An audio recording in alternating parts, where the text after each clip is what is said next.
14th, 2022, regularly scheduled meeting of the Halifax County School Board to order. You will notice that Chairperson Fraley is here tonight, but she's a little under the weather, so I'm going to chair the meeting at her request. So before we begin tonight, I would ask that each board member to do a microphone check just to make sure your microphones are working properly. Testing. Okay. So before we hold our moment of silence, I would like to ask that we all remember the victims and the families of the senseless and tragic violence that happened at UVA last night. So please keep them in your thoughts as we have our moment of silence.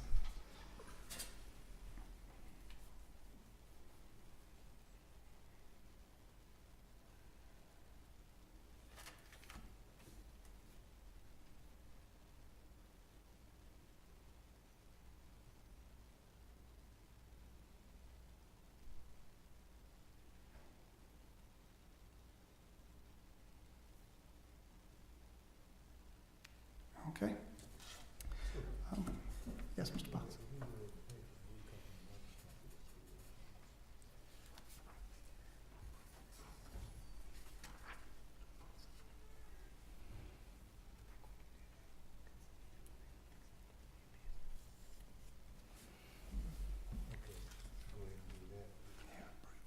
Fix it out.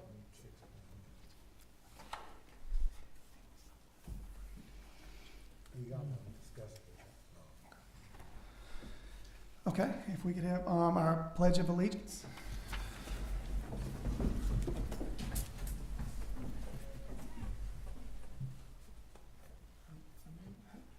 I pledge allegiance to the flag of the United States of America and to the republic for which it stands, one nation, under God, indivisible, with liberty and justice for all.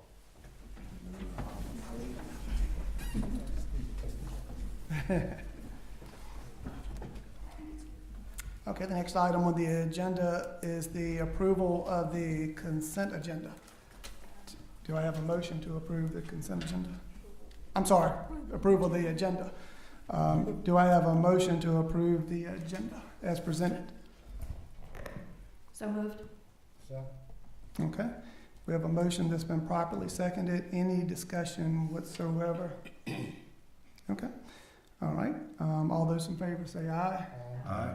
Okay, all those opposed say no. Okay.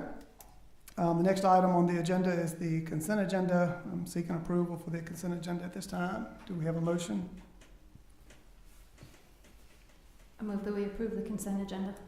Second. Okay, again, we have a motion that's been properly seconded. Any discussion? Okay, all those in favor say aye. Aye. All those opposed, no.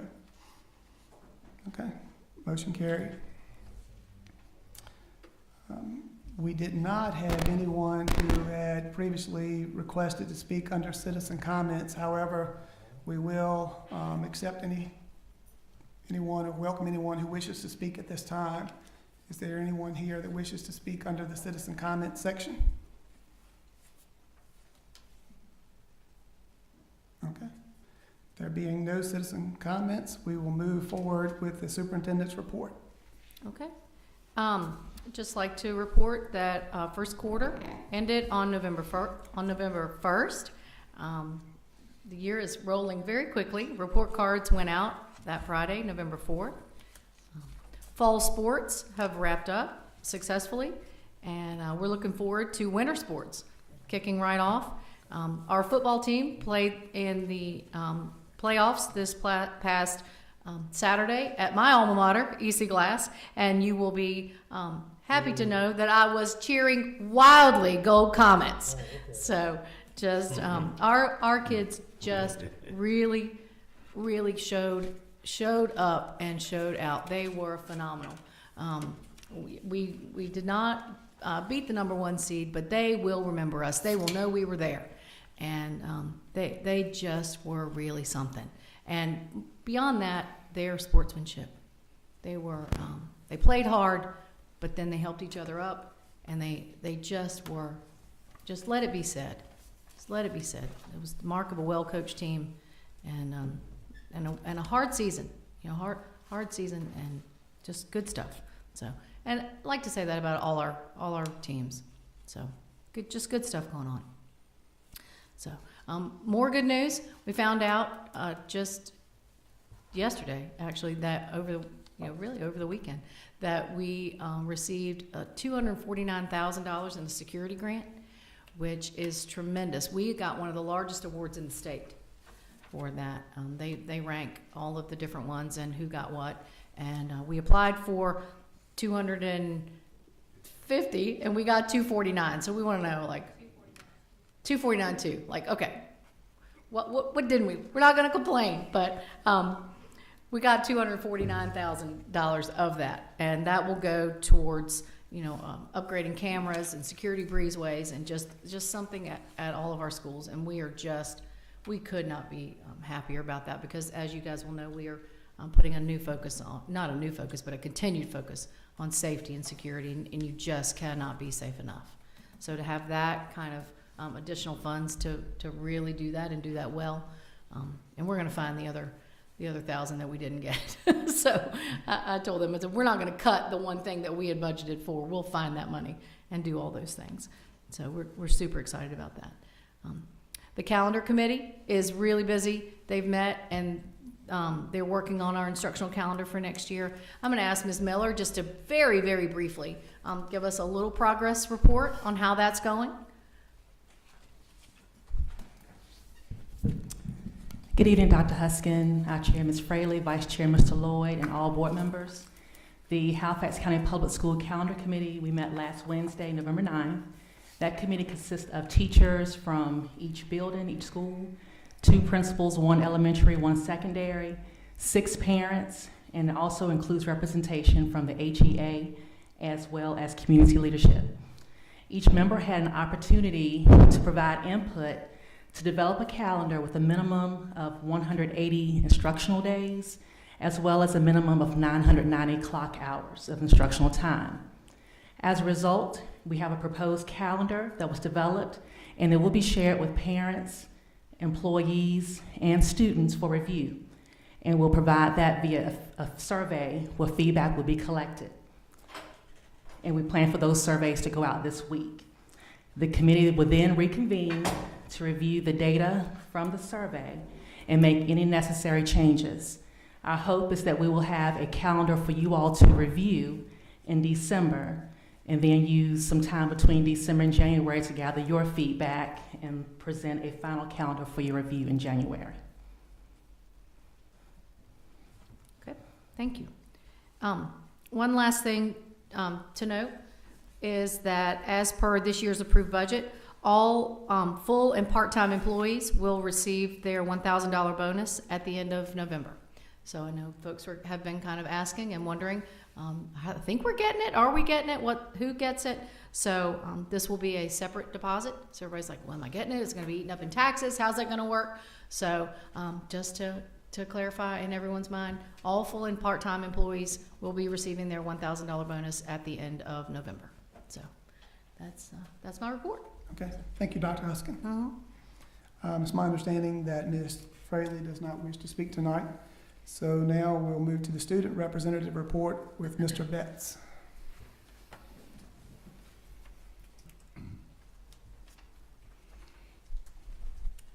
Hello, Ms. Chairman, Dr. Huskin, all boards of the member and respective places, thank you. I would like to recap on all the sports activities that was going on down in the fall. So cross country, let's recap. Coach Palmore and Coach Ritter was my coaches during the time. November 1st was our regionals meet at Blacksburg High School. Sadly, we did not make it to the states, but everyone did very, very well and pushed through the progress of the season. Even cut down a lot of time. We started from like 29 minutes, almost 30, pushing it down to 22, 21, even 19 for some people. So next recap of the One Act Theater team.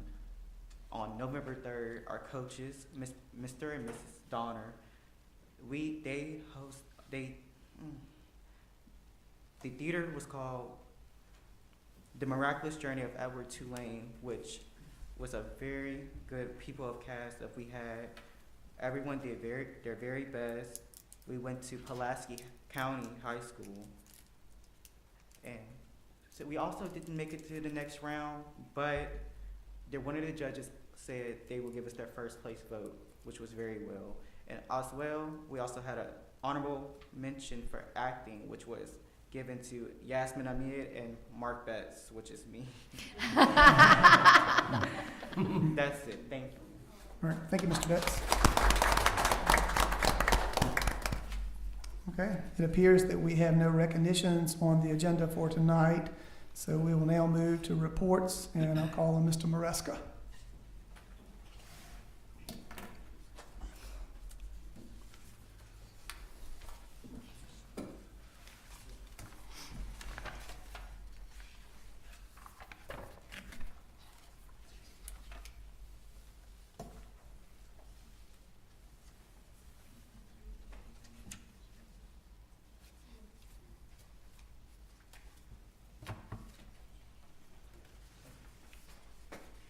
Good evening. Last time we spoke, last month, this board gave us the project team some clear guidance on which direction they wanted us to move forward. I'm happy to report that since that time, the designers and engineers have been working vigorously, and pleased to update you on where we're at right now. We're now in the design development phase. We're trying to have the site plans over to the Virginia Department of Environmental Quality early next month. That will start the clock on the review process for that, and we plan on a staged release of documents, develop GMPs from multiple scope packages that we discussed before, such as long lead items that we need to get ordered and that kind of nature. Right now, we're planning to begin site clearing in early summer. That's kind of dependent upon the Virginia Department of Environmental Quality's comments. Hopefully, we can actually push that to mid-spring.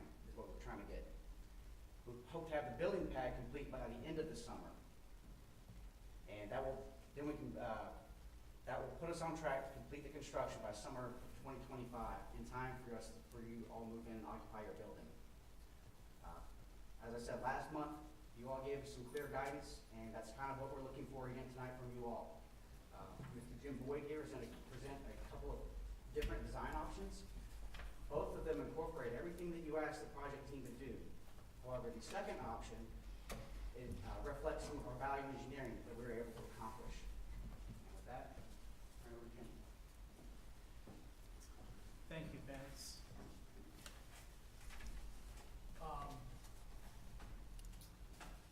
Since we last met, we have met with the town. I did want to mention that while we're here to talk about the use of Tabernacle Trail, and which is over here. And the town doesn't seem to know who actually owns that. We're reviewing that, and we've asked to be able to use that road at least temporarily during construction, so we could take the buses out and bring in material in that way. We will be submitting the site plan to the town at the same time we submit it to DEQ. So that issue will be before the town in a few weeks, so we should get that resolved.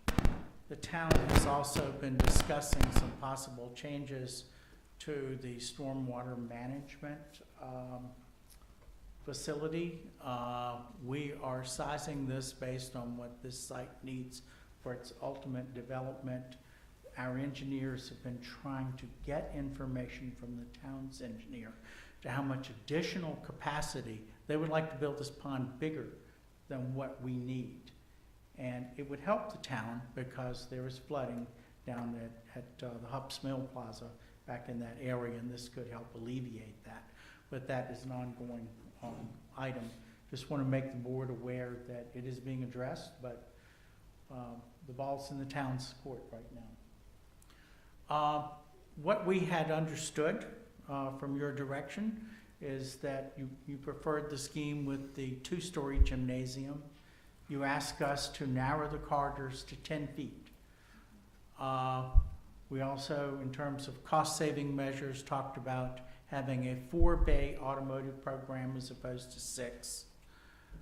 We had confirmation that you wanted to keep the 2 music rooms rather than have 1, and keep the drama spaces in their full size. The plans that we're showing you do include a wrestling room, and the plans also include a space for either batting or pitching. So with that, this is the plan that you have seen earlier with those adjustments. The corridors have all been reduced to 10 feet. The automotive area, which used to poke out a little further, has been cut back. So we've done all of those things in this plan. We've added a wrestling room right here. This is the second floor of that scheme. This is the scheme we've been talking about for some time. I do want to call to your attention these classrooms in this area. As we started to talk to our mechanical engineers, we realized we had to make some adjustments in our mechanical room, and they felt like we might find some economies if we could move those activities. And this was the 3rd story. You remember in this scheme, the front part is 3 stories and the back wing is 2 stories. So it looks something like this. This is the view from Old Halifax Road, actually a little bit higher than Old Halifax Road. Let me be clear about that, but certainly the building is highly visible from the highway. This is the view facing the sports complex. And this is what it looks like from the bus parking area. Again, I point out these are those upper level classrooms. So we looked at a second scheme that offers all of the things that we've talked about, but some improved supervision. It also reduces the corridor lengths and travel times for a student going from one end of the building to the furthest point. It reduces the travel distance considerably. It reduces the building envelope, which helps mitigate heating and cooling cost and may result in some savings in building cost. And I actually think something's not on this list. It also helps your strategies for the future. If you find that the county's fortunes change and we're no longer in a situation where our population is shrinking, but it starts growing again, hopefully, it enhances the ability to add on to the school, because we made both schemes 3 stories, and if we could add on to 3-story wings, we can get more classrooms than the way in the previous scheme. So with that in mind, this is the way that the alternate scheme works out. We have changed the mechanical room here for access. We can do that on the other scheme also, but this is something our mechanical engineers have requested, dealing with access to that space. We still get the stage, the area for stage preparation, building sets and things, and it interacts with building trades just as before. We move automotive down to the end. And one of the thinking there is that suppose automotive goes really well and you really need 6 bays. Well, you can add on out this way. In this scheme, we do have a wrestling room. We've moved that over here. Both of these schemes have auxiliary gymnasiums. This is the pitching area in this scheme. I didn't point it out in the other, but both of the schemes have that. But the big difference is here on the middle floor. I pointed out to you this corridor before kind of zigzagged. We took the classrooms that were in these areas and we moved them over here. It actually reduces square footage a little bit, but now the circulation pattern on this second floor is very simple, very straightforward, easy to monitor. And on the top floor, you still got all of your science space on one side and the 9th grade academy on the other. These travel distances in scheme 1, if you were to go from here or here on the middle floor and go all the way to this far classroom, is 797 feet. In this scheme, if you go from here to this point, it's 587 feet. Now, if I'm off by a foot, hey, don't beat me up. But it's a couple hundred feet less. It's also much easier to monitor. In this scheme, we're locating assistant principals on each floor where these two academic wings come together. And from that point, the assistant principal has a good view down all of the academic spaces. In this scheme, when you look down this way, you have this jog in the corridor, which provides spaces that are much more difficult to supervise. So we think this is a superior way to monitor the student body. Looks just the same from the street, no change. However, from the new sports complex, these become 2 3-story wings. And from the back, it's a little bit different because earlier we had some mass here and some mass here, and you see the gymnasium a little more prominently. So we're asking for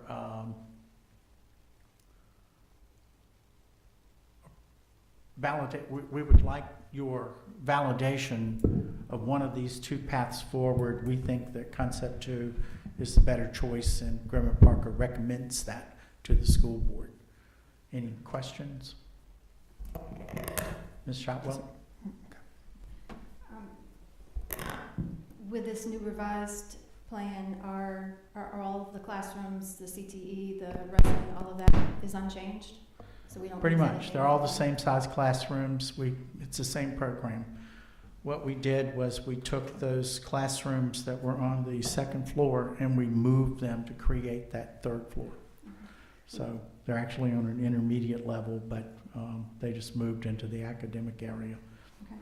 And the wrestling room was previously robotics Previously, on the, we did not have a wrestling room in the scheme you saw last summer. right, We do now. right. It looks like it says, it's hard to read because it's a little bit, it looks like it says robotics in that space. Let me see here. Huh. I'm seeing it, you're not. Point being, I'm assuming robotics was just moved to someplace else and not replaced. That's correct. Okay. I've lost the image for some reason. So We didn't do it. I didn't do it either. It's showing up here, so I Um, can't tell you what happened. And just one last question about the width of the hallways. In our last board meeting, we approved going from 6 to 4, but we did not approve reducing the width of the hallways. So I'm not sure how that got communicated. I had understood, maybe I missed something, but I had understood that changing the corridors from 12 feet to 10 was part of the direction from the board. Did I miss that? Yeah, I thought they did. I thought you did. The only change, value engineering change that we approved was going from 6 to 4 bays. We did not approve as a board to reduce from 12 to 10. That does not match my memory. Yeah, I thought so too. Automotive bays. I thought because there were no lockers, I thought they were Yeah, saying that it just made sense to not have 12-foot holes. We did not approve that as a board. That was not one of the, we can go back and double check, but Yeah, check the minutes. on that hallway, some of the classrooms Pretty bump sure. out and then some of them bump in. Can you explain what Yes. the width is between those classrooms that are closer together versus are bumped out? you're talking about this situation. Correct. These are the areas where we would place lockers. You will have some lockers. The lockers are envisioned as low, sort of from this height down. And we intend, it's not, the countertops are not drawn. Those will have countertops with charging stations. Every student in this school will have some kind of device that they have to charge. And if they don't have a place to charge them, they will ask the teacher, Mr. Smith, Mrs. Jones, can I plug my device in? Which can be distracting. Another place that we will put charging stations is here, the monumental stair that I know Mr. Lloyd is very fond of, is back, and that's another place where we can put charging stations in the seating so that when people are eating their lunch, they can plug their phone or their Chromebook or whatever it is they're using and charge it there rather than charge it in class. The other thing that we would do in this jog space is we will try to locate a couple of small tables, very modest. I've never been in a school where I didn't walk down the corridor and there was some desk pulled out into the hallway where some student was trying to take a test because they were sick that day. So we want to give them a place to be rather than parking them out here in the corridor, which is fire egress, to give them an actual space dedicated to that. So that is the purpose of the jog. Right, so what's the width difference between the narrower spot and the wider spot? This is 10 feet, and if I remember correctly, this is like 17, Okay, so by the 18 double kind of doors, it's range. I 10. mean, it's enough to actually get furniture in it if that's your question, yeah, but not excessive.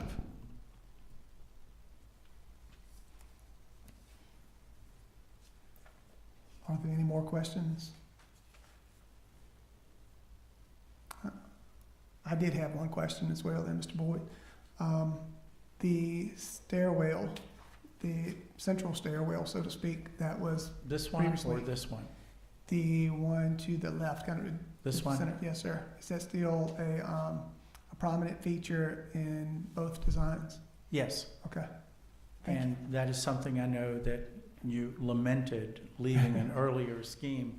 So it's back, and it not only provides the way into the upper level of the gymnasium, but it will be designed in a way that people will be able to sit there. You could use it for a meeting, like a student government meeting. You could actually hold it there as opposed to in a vacant classroom. But kids can also take their lunch and go and sit there and do work. Thank So, you. Are there any more questions? So I would presume you need, not necessarily a vote, but some sign of, some direction from the board tonight. yes. I would, yeah. Yes, Ms. Shotwell. I would recommend, just to make sure that we're all on the same page and we know what's happening going forward, that any significant changes to the floor plan or design, it should be approved by the board. So I would recommend that we actually go ahead and approve the floor plan. So I would make a motion that we approve the modified version for the second floor. Concept 2, I presume, is that correct? Correct. Is that what you're That would be labeling concept 2? That concept too. Okay. So are you making that in the form of a motion, Ms. Shotwell?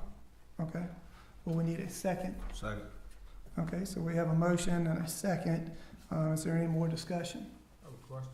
Okay, Mr. Potts? We've had one of our board members say that we didn't say that about changing it from 12 to 10, but yet still we're going on voting on that. Are we gonna try to get some type of verification that did take place before we do this? Or we just? Are you asking me? I'm asking somebody to tell us. I don't Well, we had mind. understood it was 10. Well, that's what I understood And, too, because I can go back and look at the video of it, but we heard 10 feet. So, And So- my response there, Mr. Potts, would also be, I guess, if we approve concept 2 tonight, then at that point, we are approving the 10-foot stairwells, maybe somewhat retroactively, but we are approving the 10-foot stairwells at that time.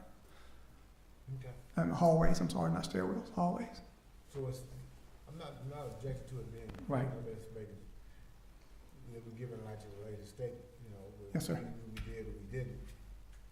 And nobody said nothing but a couple of us, so did the rest of us go out at that time or something? Because it did get said that we were gonna change it from 12 to 10. So now I don't know what for. And I can only comment that the minutes do not indicate either way. And I do know we had that discussion, but it's not indicated in the minutes if we finalize that, what our final decision was on the 12 to 10. The only motion that was in the minutes, which is the only one that we approved that night, was you making a motion to move to amend the plan to go from 6 to 4 auto bays. We did not approve any other adjustments to the floor plan at that point. But with this motion, it does include the 10-foot. So, Ms. Shotwell, I just want to make sure we state this time for the minutes before we move forward that your motion, if we approve concept 2, would include moving those hallways from 12 foot to 10 foot. Is that correct? Okay. So we do have, again, we have a motion and a second that approve concept 2, which would include reducing the hallways from 12 foot to 10 foot and making the other changes presented by Mr. Boyd. Is there any more discussion? All right, there being none, we'll call for a vote. All those in favor, please say aye. Aye. Any opposed, please say no. Seems the motion passed unanimously. Thank you. Yes, sir. Does that conclude your report, Mr. Maresca? Yes, sir, it does. Okay, thank you. Okay, well, we'll move on to unfinished business, where we have the fan code of conduct. Is that you, Dr. Huskin? Yes, this was conversation started at our last meeting, and this is an update to the fan code of conduct. This is a regulation, actually, not a policy change. So this is a regulation that's been put in place at the high school to begin at the start of the winter sports. So it's for you all to, basically for your information, for you to review. It's in regards to students, and it, you know, as you know, the old practice was that all students being had to be accompanied by a parent or guardian if they were 16 or under, and now we are expanding that somewhat to say that all students in good standing will have the opportunity to purchase a game ticket. Students who are in 8th grade or below must be accompanied by their parent or guardian. So we want, you know, the actual students at the high school to be able to participate, and we will, and this was put forth by the administrators at both schools. Really, they work together, and led by Mr. Davis and the team there. So you're seeking approval tonight, is that correct? I don't think regulations generally come for a vote. This is just, they're gonna put this in practice. You all ask us to bring it back to you all for. Does anyone have any questions of Dr. Huskin? Yeah, I got a couple of questions. Okay, Mr. Potts. First question is, Mr. Davis, Kevin Davis, have you gotten any response from this from the community at all? Negative or positive? No, sir. None at all. So, cause I wanna hear next month, everybody complaining. I'm just telling this straight. And we put it out there, and make sure everybody hear about it, and then we haven't heard anything, so when I'm coming with basketball season, I'll be there. I won't hear no complaints about, well, this is ain't right. So you're telling me tonight we haven't got any, right? No complaints. Okay. Second thing, I have two questions. The other question is, regardless of whether it's a regulation or policy, if it's something to be affecting the student body and the staff, it needs to be brought back to this board for us to give approval to, whether we're gonna make it a policy or not. It still needs to be brought back, because that's what we said we were gonna do at the October meeting. We said we were gonna bring it back once we got it all written up, and then not to vote on it, but to look at it and make it, get any suggestions, any questions, anything that come up, that would be fine. So next time, let's make sure we have something like this, we go ahead and do that, rather than putting it out there, let it take effect, and next thing you know, now we gotta bring it back to us. Sound like we were doing it ass backwards.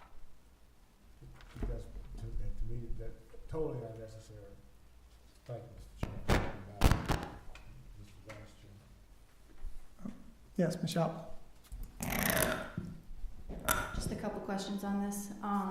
Can you outline how we're going to enforce this? Telling the difference between an 8th grade student versus a 9th grade student, whether it's a parent or just someone else that's with them? Well, just like they were doing at the gate, they have the Infinite Campus set up, and as students come in, they are, Mr. Davis, do you want to address this specifically, because you all work the gates? And I don't want to, misspeak or have it. I would appreciate that. They were working they had Infinite Campus set up and they were screening. Good evening to everyone. Good evening. Yes, what we're planning on doing is actually having the same setup like we did. What we wanted to do was actually give, as Dr. Huston said, our high school students an opportunity to participate with high school sports. The only difference is we actually added the 8th grade would be accomplished.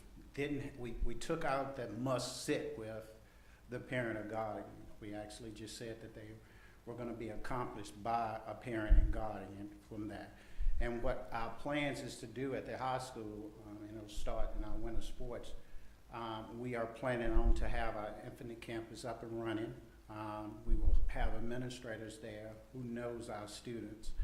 And if a student is not in the Infinite Campus or they do not have, if they're in the 8th grade, then they must be accomplished by the parent or guardian. So that's our plans, is to actually use our Infinite Campus tool to help us with that, and we move from there. So every student that comes through, you would ask them their name, assuming that they give you the correct name, look them up in Infinite Campus and determine whether or not they're able to go through? That's the only way, That's how they did it at the football game. They had their ticket purchased, and Yeah. it took a while to get them through the gate. Question. Mr. Potts? You thought, I'm sorry. I have more, but you can. Go ahead, go ahead.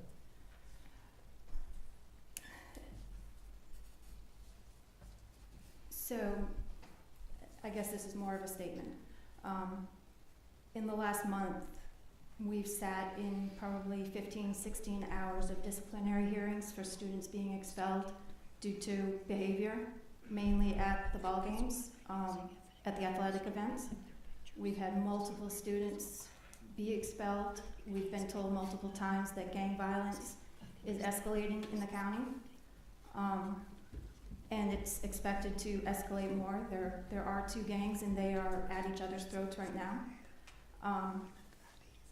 Honestly, my personal opinion, I think this is a mistake. I think that students should have to have an adult supervision, 16 and under. You can validate that with a driver's license. If they have it, they're good to go. If not, they need to have adult supervision. And honestly, if I'm taking my 7th grade student to a game, I want to be able to bring his friend with him without having to have their parents go as well. I'm not sure I understand why we would implement a policy that's difficult to implement and enforce when there's other alternatives. That's my opinion. Is that a question? No, that was a statement. Mr. Potts? I have a question and statement. What happened to the fact that we were supposed to be getting some IDs and give them to the students? Have we done that? No, sir. Why haven't we done that? Have no idea, to be honest with you. It's because of, with the company that takes our pictures at the high school have not actually, been able to provide that yet. Okay, so when a child comes through, a student, I should say, comes through it and come to the station where they should be checking in, and they say their name is Walter Potts, and they put it up on Infinite Campus, and that will show Walter Potts' picture at that time? Some, I'm not going to say that all times we're going to have a picture, because some students have moved into the county and they don't have a picture updated yet. Okay. So they should have some type of ID to get identified then. So we don't just have to take their word for it that they're Walter Potts. Wouldn't you think? Oh, I agree with you, but we just don't have that capability now I'm yet. not trying to cast any shadows on anybody, but I was told the night of the GW game that they were working on that, they were gonna have those pictures taken, and that we were gonna have them ready And now I'm hearing that we're in the second week Oh, of oh. November, and it ain't done. Are you talking about the students that were suspended? I'm talking about all the students. No, I'm not talking about them, I'm talking about all the students, because every student is a potential good or bad. So if we're gonna let them in, if we got a picture ID, we can let them in. Then we have to depend upon whether the teacher is gonna be able to recognize, oh yeah, that's one of mine. It might not be one of theirs. So, but if we got the ID and that ID said, oh, that's Walter Potts picture on there, and I'm looking at this child, then I'll go ahead and let him in. Wouldn't that seem reasonable? Is that something we could move, I mean, if that's something I could help you with and make a phone call to the Life Touch or whoever takes our pictures, that seems like an easy solve. I will check on that. Yeah, I mean, that seems like a much faster way to move people in and out of a lot of situations. Mr. Davis, we still have that system set up, right? I don't know, to be honest with you, because, and I'll say that because we did have it at the high school where we could do it from, we have a location, you know, in our school, in the lobby area, which we could.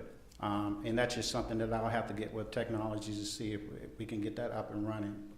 But I'll check with that on the IDs. Okay, any kind of form of identification. Sure. Like I said, that will move things a little swiftly. Sure. Are there any more questions for Mr. Davis? Okay, Ms. Shotwell. Since this is a fan code of conduct, has it been discussed whether it should be included in our student code of conduct book? I'm sorry. So this is called the fan code of conduct, and we just had a major overhaul of our student code of conduct book. That was approved, we're still modifying it. Is this something that should be included in our code of conduct book, handbook, rather than a separate email regulation, however this is documented? I don't know if that's for the board to answer or who would need to answer that, but it would be easier to maintain if it's part of the code of conduct book, in my opinion. Mr. Chair, Can I, Madam Chair, how should I do this? Should I call? you can just call me Roy Keith. Roy, I got a question, Roy. Yes, sir. Yes, sir, Mr. Potts. It seems like to me it'd be a whole lot easier to get these pictures and for them to show it. Now, if they don't show that picture when they come to the door, guess what's gonna happen? They ain't coming in. Secondly, why should we pass this now that we're gonna have to come back and change the darn thing later to say that they're gonna have to have the pictures to do that, but we're not sure why we don't have the pictures yet. What do you do for our school students? She been a devil advocate over here. Just in case y'all didn't hear, she said, what you gonna do about other students that come here? And they don't have infinite cameras. Our infinite camera, you know, they might have it, but it's just on them. What we gonna do about getting them in the game?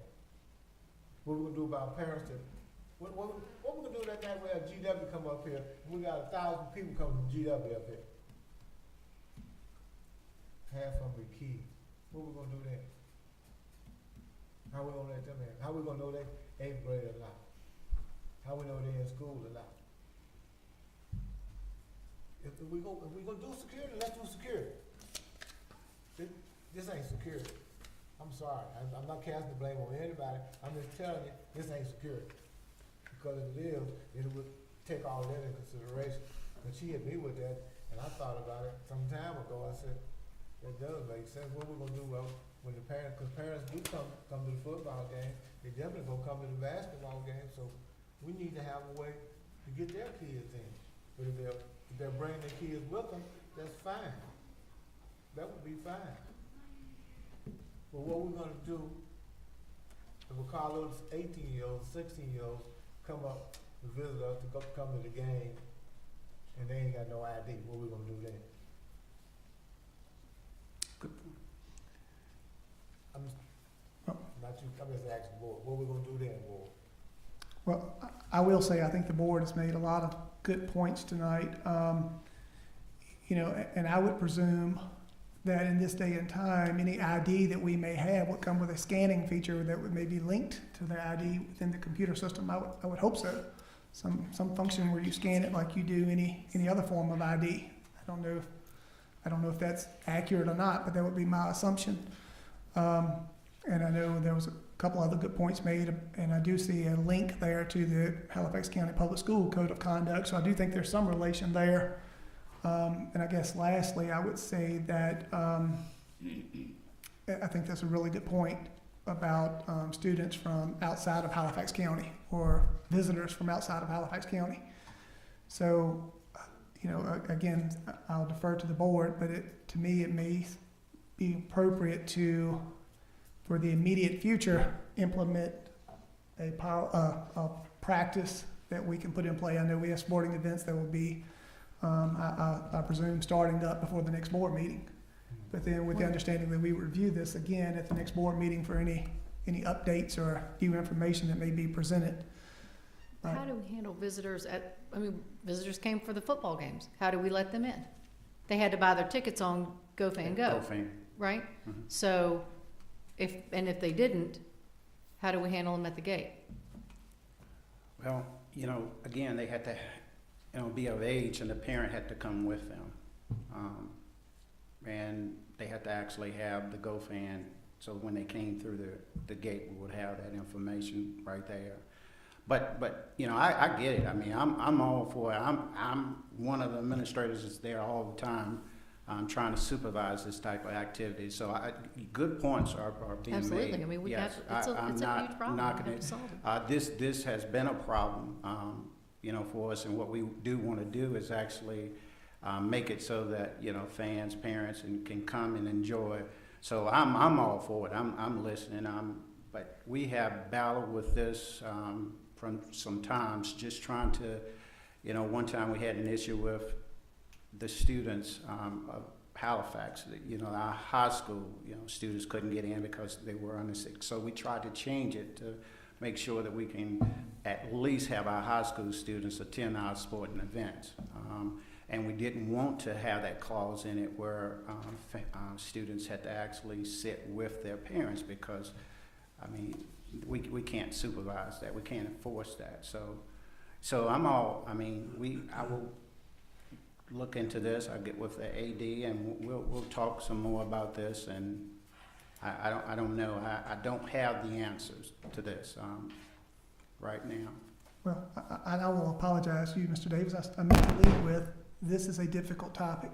Sure. And it's extremely difficult, and it's unfortunate Sure. that we even have these issues that we have to deal with in this day and time, but I guess that's the reality of where we're at. Exactly. So I do appreciate you looking into this, but again, I don't want to speak for the board, but it would be my recommendation that we continue this on the agenda under the unfinished business for next board meeting with the updated. You know, So how can they start, I guess I'm asking is, how can they start the basketball season? I mean, because there's going to be potentially basketball games before the board. I mean, are they allowed to implement this and bring you all back some feedback? I would say the board acts on motions, so I will entertain any motion that's out there. But I do agree that we need something to carry us over until the next board meeting. Mr. Vice Chair, Yes, sir. I have a suggestion to Mr. Davis. As part of what you have to look into, that this school system, I don't know what other school system is, but this school system should contact every school that they play in sports, every school. And when you're gonna have people come, they need to be aware of what our policy is, so we don't have all these problems with this, at least with them. Cause we already got problems.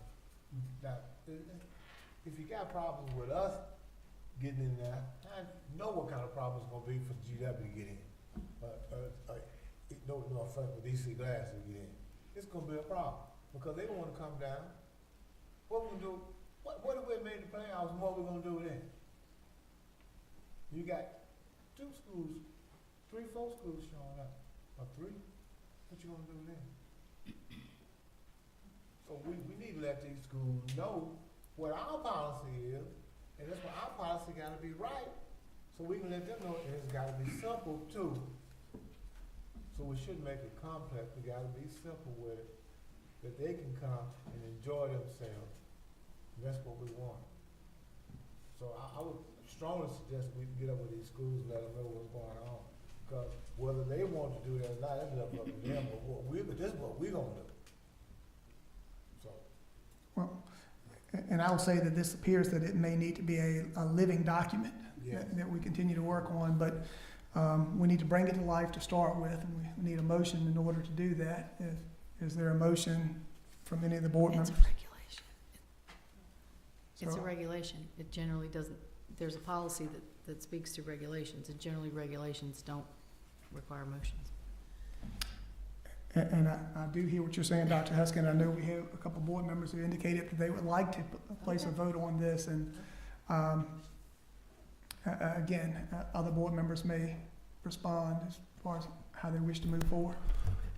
For the sake of moving forward, I would like to make a motion that we go on and implement this thing, whether it's a regulation or a policy or whatever it is. Just put this thing in place until Mr. Davis can come back with something next month, but because they got to get rolling, you know, because we've got basketball, got everything else coming up, or whatever it takes to get this thing in place. You know, if it's a regulation and we can't make a motion, You can. whatever it takes, you know, we probably need Mr. Long here to guide us through this, but, And I would assume the board, at the very least, could make a motion endorsing That's probably. the school moving forward with this regulation at this time. So we're not approving the regulation, but we're endorsing them moving forward with this regulation as written. And again, I'm only one board member, but I would like to see that it be brought back to us so we can help, if we can, navigate a difficult Right. issue. Any additional add-ons to this regulation? Yes, sir. So we do have a motion on the floor, I'm gonna change it. okay? I move that the board vote on recommending Okay. this be implemented for the time being until we can get Okay. straightened out. Okay, we have a motion, do we have a second? We have a second, any more discussion? Okay, so we have a motion that's been properly seconded, all those in favor say aye. Aye. All those opposed, please say no. Okay, carry 7-1. Okay, that concludes the unfinished business portion of the meeting. We'll now move into new business. The first item under the new business is the security and safety projects for 2022, and I'll call on Mr. Brumfield.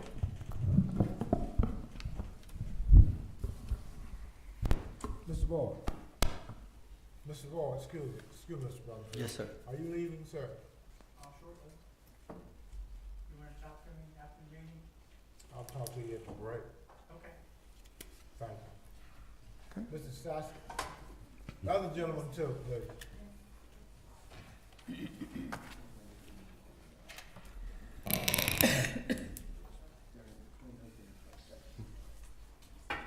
Okay, Mr. Yes. Brumfield? Good evening, Chair, Ms. Fraley, Vice Chair, Mr. Long, all board members, and Dr. Huskin. Security and safety, as we know, is a top priority or is a priority of Halifax County Public Schools, and keeping our students and teachers safe is a priority for my department and the maintenance department. Over the last several months, with the assistance of Mr. Lewis, we have teamed up together to work together in order to try to put together some security and safety projects that is immediate to our division's needs. As you can see, completed is the high school exterior doors have all been completely upgraded with new locks. Those keys cannot be, you just cannot go up to the local Lowe's and get them recut. We have to order these keys. There's only a certain amount of keys for the administration at the school. Middle school has a camera/buzzer at the gym entrance, but also at the Fine Arts building entrance. That way, they can, the front desk can see any teacher or any student that may be trying to get into the school from one of those entrances. They will be able to see them, speak with them, and also buzz them in. Sinai Elementary, we added some motion detectors to certain parts of that building. Security decals for entrances at all schools have been completed besides the high school. I do have all of those security decals, and we will be putting those in place shortly. The security vestibule at Meadville Elementary, I know that's one of the big projects that we wanted to ensure that we got done, that we were going to be able to get done. We also completed not only the one at Meadville, but the security vestibule, which is ongoing at Clays Mill Elementary. That will be completed very soon. We only need one more part for that. The camera buzzer at Transportation Department, we're waiting for that to be shipped in. And the digital mapping for all schools, it's to be determined. I don't think we have a date on any of that yet, but I know that myself and Mr. Lewis have been working with CRG, the contractor that will be digitized mapping our schools. I've released all of our floor plans to this contractor in order for them to be able to come up with this digitized mapping. And a future, one of our future security projects will be put a barrier gate operator on Middle School Circle Road, right where the high school and baseball field and the bus parking lot begins, and then down where the middle school bus parking lot is there. And maybe the reasoning purposing for that is we all well know how the community loves to come over and walk the track or walk that back road, middle school, between middle school and the high school. And we do have gates, but we cannot utilize those gates because we do need to utilize that road for transportation moving back and forth. So our plan is to have the barrier gate operators to keep the traffic down on the road and be able to get through those gates using our key card. At this time, if you have anything that you would like to question, I'd like to answer those for you. Does anyone have any questions of Mr. Brumfield? Ms. Shotwell? You can always count on me for some questions. Can you explain what the security vestibules at Meadville and Clays Mill will be like? Absolutely. So let's go to Meadville. So Meadville has its entrance doors. They have a key card on it. Now the door is released. So now a parent can come inside that front entrance into that security vestibule where you have another set of doors. Those doors have a key card or buzzer also. But we also put a window that we can slide up so they can conduct business there. And then if they need to allow for them to come in, then they can push the buzzer and allow them to come on into the school. This same exact thing, Mrs. Shotwell, is being done at Clays Mill. The only difference was with Clays Mills, they have like 5 doors, and then they have another set of 5 doors. So we want to make sure that we were keeping the inside. They didn't have any push bars. It was just the door you open and go. So we cannot utilize them like that. So we had to restrike it, put new push bars in, and then that one door on the end would be a buzzer. And then right beside that door, as soon as they come into the vestibule, they have a window to be able to speak with Ms. Powell, the secretary for Clays Mill. Excellent. And second question, the barrier gate, is that, I'm trying to envision the road there, is that restricting traffic from the high school up to the middle school student drop-off line? Because I know they block off that when you turn in to go into the middle school. It's basically going to start right there at that little intersection where the middle school bus parking lot is, and middle school circle actually turns and goes past the football stadium, the track, and goes towards the baseball. Right there at the bus parking lot and where the baseball field, outfield fence on that road, that's where we would put the other barrier gate operator. So you would not be able to drive from the high school to the backside of the middle school? That is correct, unless you are an employee that has a swipe card. Okay, so then we have an issue with the car rider line because they block off that line coming from from 501, you can't turn in there and go in Correct. the road because it blocks up traffic. Yes, ma'am. So you have to go around to the high school I and know, come around. yes, ma'am. So in order to accommodate that, these gate operators, we will have full access to be able to do what we want. It's the same thing on a Friday evening when school lets out, or an evening and when school lets out, those gates will open up and stay open for the rest of the time frame until it needs to be closed. Does that make any sense? So what I'm saying is that when the middle school car rider line begins, let's say at 2:15, what we will do is we will ensure that those gates pop up and stay up. We're going to need to do that anyway because we're going to have buses going back and forth during that period. But this is mainly to cut down the traffic that's back there on that road.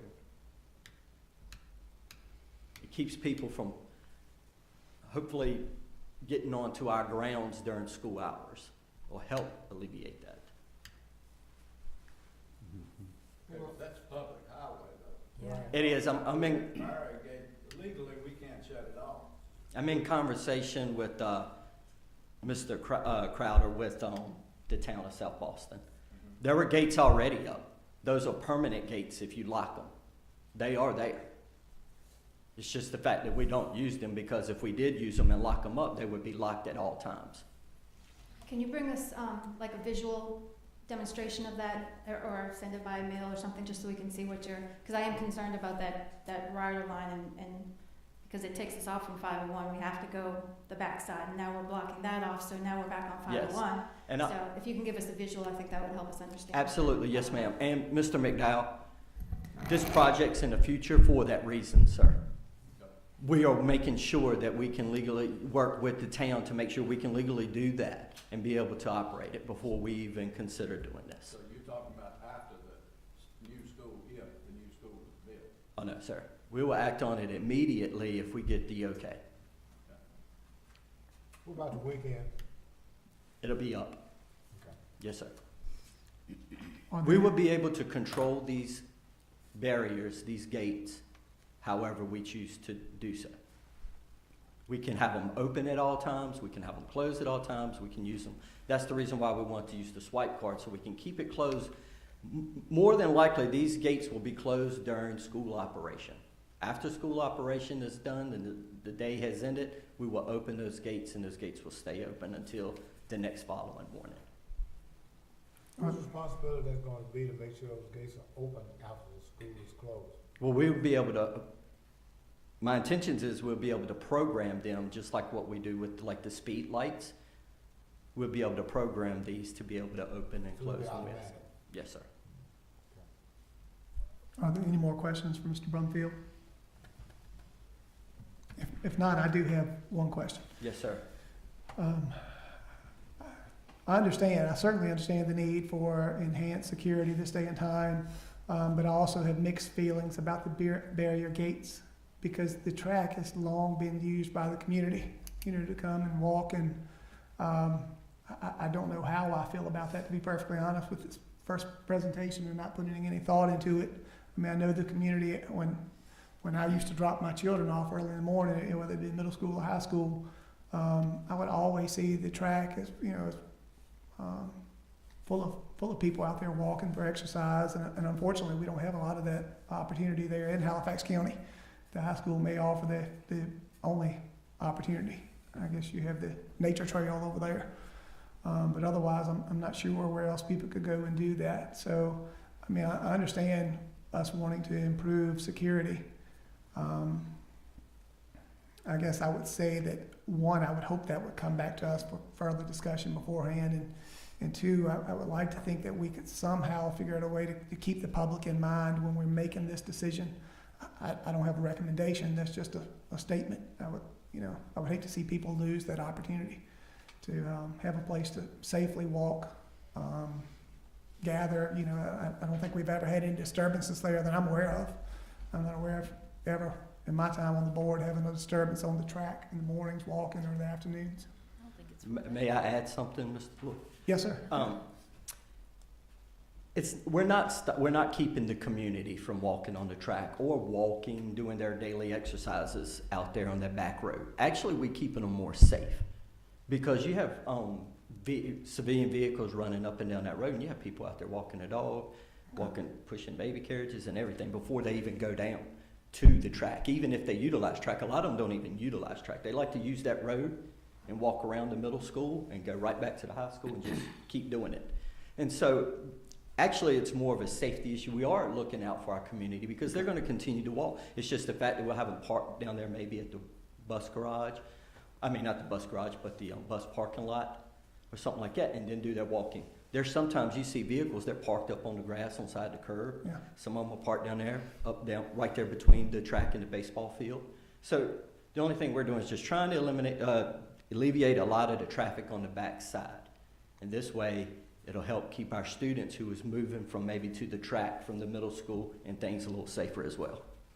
So I guess my only response would be, I think it would be really important during this process that we determine where that parking would be. I could envision parking in the bus parking lot in the mornings being very problematic.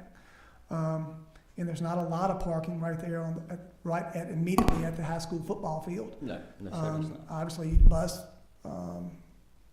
transportation department, there's no real parking there. The middle school, you have the bus lot, which you'd be tying up. So I hear what you're saying, but I don't know the answer to that. Again, I'm just asking that you consider that. That's my only request, that we Yes, consider where would be a safe place for those individuals to park.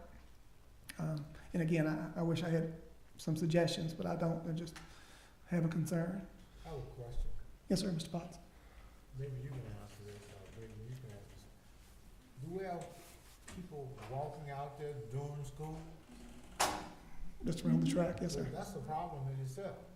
We've had some some small issues that we have resolved on our own, but we thought about closing the gate to the middle school because that way it'll keep people who are driving their vehicles, community vehicles, from pulling up into where the bus parking lot is at the middle school, because we have a lot of middle schoolers who's moving from one side to the other from Fine Arts Building, and then they go up to the track and they do their physical education, sometimes up there and then sometimes down at the bottom courts.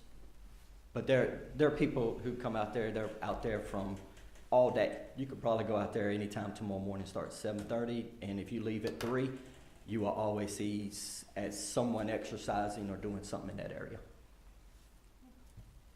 Which has not caused any issues at all. Our main thing is that we don't want any issues to happen.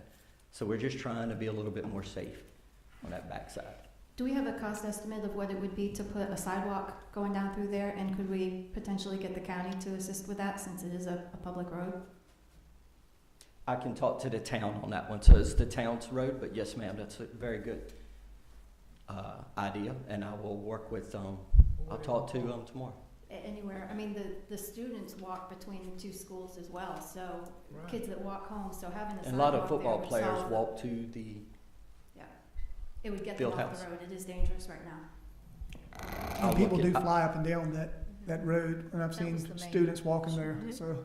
I will look into That that, was Ms. the Shotwell. main Thank you reason for that talking idea. about these barriers was because our kids are crossing that road all the time, and if we could just during school hours have some way to say, please stop, because they don't think about it. They want to cut, Yeah. especially when we are having the flashing lights in the 25 mile, they'll cut behind the school Yeah. and come flying through there, and we've got kids moving.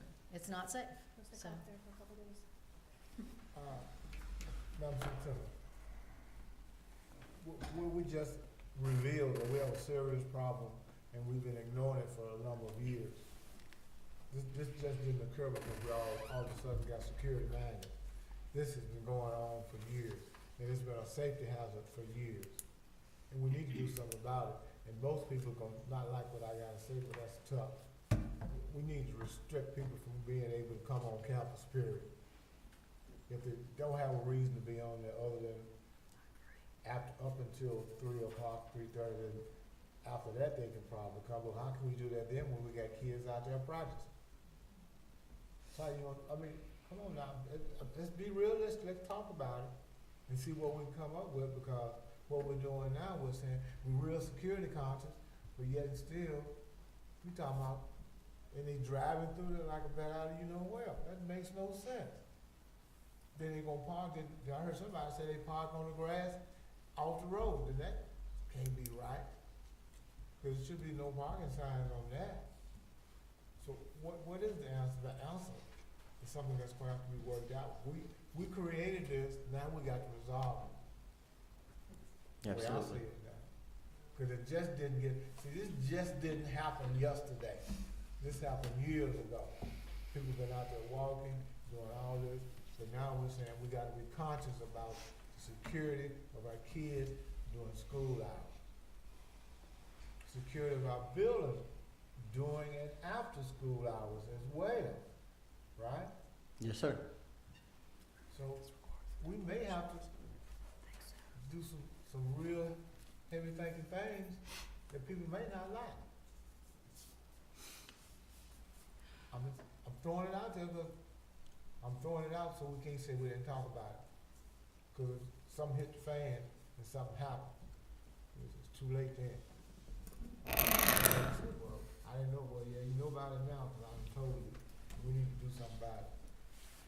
So barriers might be the first step in getting that done. But we still gotta look out for what's going on. I got one other question other than the statement. What in the heck is a digitized mapping?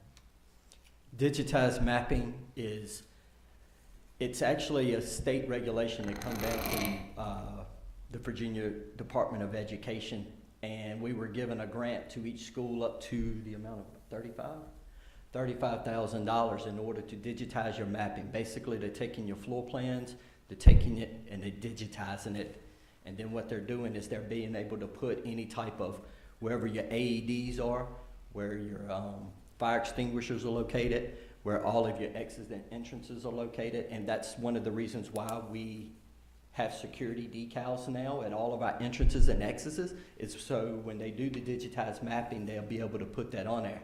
At the same time, we'll be able to take that digitized mapping and be able to share it with our localities, our law enforcement, our sheriff's department, and everything. So at any moment that they may need to see anything, they have that digitized mapping as well to know where they can come in at or whatever they may need to do during an emergency time at a school. So, yeah, right, in case of emergency where we got a shooting going on, they got a map right there accessible, they can look at and see, well, this is happening, this section right here, and they name the section out, they can go look at it and see what's going on, what you can do to address. Yes, sir. And it has, attack that. yes, sir, and it has all other, it'll have our water valve shut-off areas on our buildings. They'll have that on the mapping as well, so everything. I'm sure everybody in here understood that from the jump. I'm the only dumb one that didn't understand. I'm Yes, sure sir. everybody understood that. Yes, Thank you, I appreciate you. Yes, sir. If there are no other questions from Mr. Brumfield, thank you, Mr. Brumfield, thank you, Mr. Lewis, for your work on this. Thank you. I'm assuming the motion's needed, I don't see any budget I implications got or a anything question else, for okay? Mr. Lewis. What we gonna help that company I've been talking to you about the last couple of months? I think Mr. Lewis is next on the agenda Next here. on the agenda? So that'll lead me to the next item on the agenda, the code of conduct with Mr. Lewis. Oh, without, So it'll open the door for you. okay. Mr. Potts, I do have an information and certainly can share it with you after this meeting. Oh, absolutely. The whole board needs to know. I don't just need to know. Yeah, we can share it. Yeah, it's no Please problem. do. Yeah. Go ahead. need I don't have it right here in front of me, but I do have, Okay. I think what you guys are looking for, and we do have some other information we'll share later this Okay. evening too, so. Good evening, Madam Chair, Dr. Huskin, board members. Been working with our school leaders on the code of conduct, and we do have some updates we're requesting tonight to our current code of conduct. It should be in your attachments. The first one is an update to level 1, which is on page 14 if you have the whole document. We would like to strike the second sentence, except in the very limited circumstances described in Rule 2-21, Level 1 rule violations may not result in out-of-school suspension. So we've been getting quite a bit of feedback from our school administrators that they're having trouble supporting teachers with some of these violations. And that's not a good scenario for us as a school division, to be where our teachers are not feeling supported. While most of these things in level ones, teachers are addressing themselves a lot of times. They're working with students, they're providing different warnings and things like that. So what we're asking is to move to the highlighted sentence for the second sentence. In some circumstances, exclusionary discipline, including out-of-school suspension, may be used for level 1 rule violations at the school administrator's discretion. If that is acceptable, then we would strike 2-21 on page 18 altogether. And I don't know, Chairman Lloyd, if you want to address these one by one, or you want to have a vote for all three of these updates. My thoughts are, and again, I'll defer to the board as a whole, but I would think it may be better if we can address one at a time so we do not get overwhelmed with the details here. Just my thoughts. Is the board in agreement with that? Okay, we'll address each one individually, Mr. Lewis. Thank you. So again, I think Mr. Lewis is asking for a motion to amend the language here under the Code of Conduct. So moved. Okay, so we have a motion by Ms. Shotwell to implement the changes requested by Mr. Lewis. Can I get a second? Second. Okay, so we have a motion and a second. Is there any more discussion? Okay, Yeah. okay. All right, Mr. Potts. So in our current code of conduct, it's split up into levels. So level 1 would be a milder violation within the school. Then level 2, each level increases the severity of the infraction. So level 1 is the first level, and then it moves up all the way through level 5, I believe.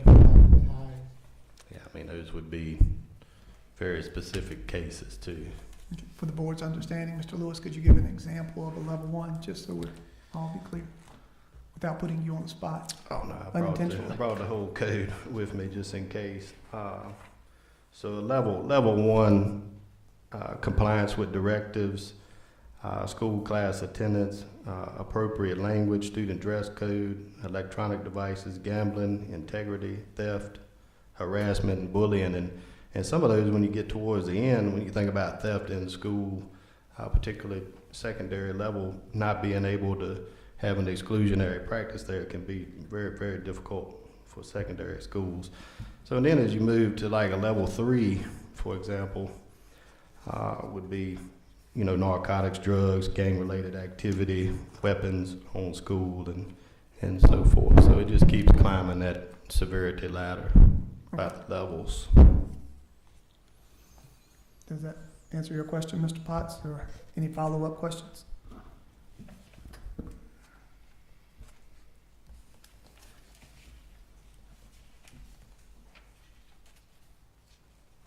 And all of these levels are in our code of conduct, right? Yes, sir. They're all in there, all the way to level 5, and level 5 is the most serious listed in our code of conduct. Are there any more questions regarding the first recommendation from Mr. Lewis? Why would you have language further down in that rather than in 1? Because it seemed like to me there's a total lack of respect over there at that school, because apparently kids run around there using the F word like it's part of the curriculum vocabulary. Right, and that's one of the reasons why we're requesting this, is because that we don't want that language within our schools, and that we want to give our school level administrators that discretion to use exclusionary practices if necessary. Certainly if this board wishes to change, inappropriate language to a level 2, or I doubt it would go as far as a level 3, that's something we can also entertain and address, moving forward with this code of conduct. You guys have the authority to make that suggestion, and I can bring it back to you guys to move just that one. If I'm not mistaken, we had an incident that took place over there where one of the secretaries was having a teacher take student that was using some, some language that you would think a sailor would use that's on shore leave when he out drunk at the bar. And, everything was either MF or SB or this and that. Matter of fact, this person cussed the teacher. Now, of course, we took that on it, but did we take that to a level 3 when we did that? That was before you got here, though, did we? Yeah, I'm not certain about that I case. know Jeff know what I'm talking about, because he handled it, we handled it. But that happened. As a matter of fact, that happened last year during the school year when this kid was involved in a fight, or saw the fight or something was being taken away, and she just went off. I mean, it was really ridiculous. It's been one of my child, I'd have washed her mouth out. Been one of mine, I would have washed her mouth out, because it was totally unnecessary. The way she talked about both of those people was really, I hate to think our people gotta go through that. But that's what happened. And the thing about it, I don't see it getting any better, because I come from the game, and I hear the students coming down coming out the bleachers. You can tell them I said that too, bro, okay? Yeah. You know I'm right, They come out, they act like they don't know the common English, they act like they know some other English that even I sometimes don't have to use. But this is crazy. So to me, it seems like we ought to be putting this up in a higher category, because that was really ridiculous. I think we took something on that because of what happened, but that was just a ridiculous situation what that girl did. I'm sorry. Yeah, total lack of respect. Total lack of respect.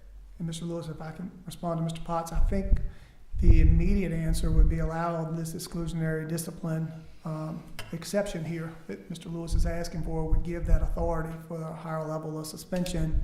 And then I would agree with the statement that Mr. Lewis mentioned a moment ago, that maybe as a board, if the board is in agreement, that we look at moving that category to maybe a level 2 in the future. But for tonight's purposes, and again, we can end this discussion by asking that, if entering that request of Mr. Lewis, if the board as a whole wishes to do that, or as a majority wishes to do that. But I think the exclusionary discipline would assist doing exactly what you're asking for and moving to a higher level of punishment in those instances. Yes, sir. Am I correct, Mr. Lewis? Yes, sir. Are there any more discussion before we vote? I got something else too, I'm sorry. Okay. Mr. Potts? I was coming from a basketball game at our school, going out to my car. This young man walked by me, just cussing up a storm. I asked him to watch his mouth. And he said he wasn't a student. I said, that's even more concern. You need to still watch your mouth. So does our fans conduct thing cover that kind of nonsense too? Because we definitely hear that. Because he don't want to hear the kids up there when he got his child in the game. I didn't want to hear that young man giving out some about nothing. I don't even know who he was talking to, but he came out there cussing out a storm. Yes, it does, Mr. Potts. It does address that, and it gives the high school or middle school or any administration, for that matter, can remove a person and not allow them to return, if that kind of behavior is being shown on one of our events. So I know in the past we've had to send some letters, stating that you can't return to our facility and so forth. So it does address that. We just gotta find out what it is, that's all. Right. Yeah, if we know, we can certainly take action, and if any of the schools need my assistance in doing that, I'll be glad to help. Well, wouldn't it be appropriate, and maybe Freddie can answer this for me, for if the officer happen to hear that, to go get it, hey, excuse me, you can't be doing that out here in the public like that. Can we do that? I know we got a freedom of speech and all that Yes, kind of that. so we've got a great working relationship with all our different agencies, South Boston Sheriff's Office, State Police, and typically we'll have conversations, and if we need to have somebody removed or what have you, they'll assist us with that. At times, they've made recommendations to us too, say, hey, we saw this and heard this over here, we probably need to get this person out of here. So it is very great working relationship there, and they've been willing to help us quite a bit with that. Okay. Ms. Shotwell? I was just gonna point out that, level 1 right now does include appropriate language, and adding this clause that's highlighted does provide additional flexibility for school staff to be able to take that more seriously.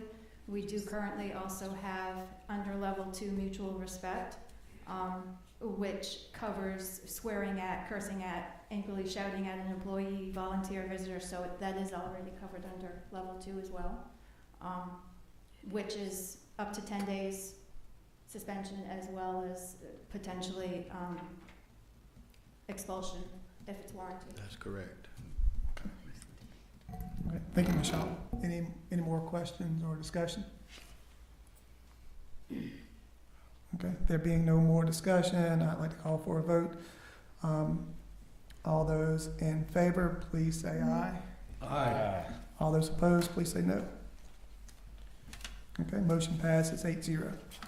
All right, Mr. Lewis, option Thank you, sir. number 2.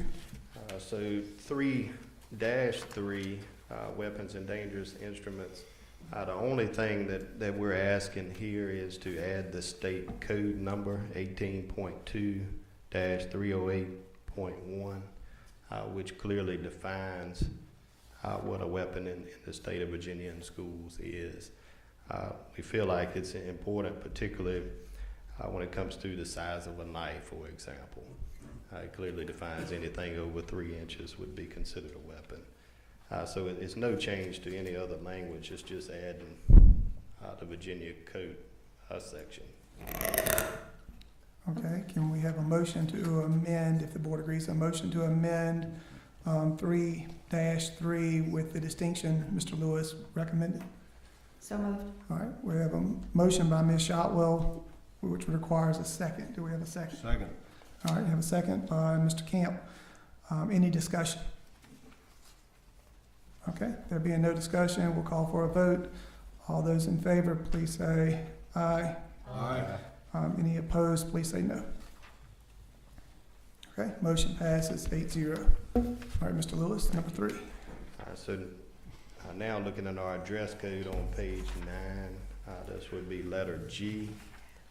Hearing back from some of our secondary administrators, particularly that the term or cultural expression has caused some issues with students believing that includes hats or other head coverings that are not either religious or cultural.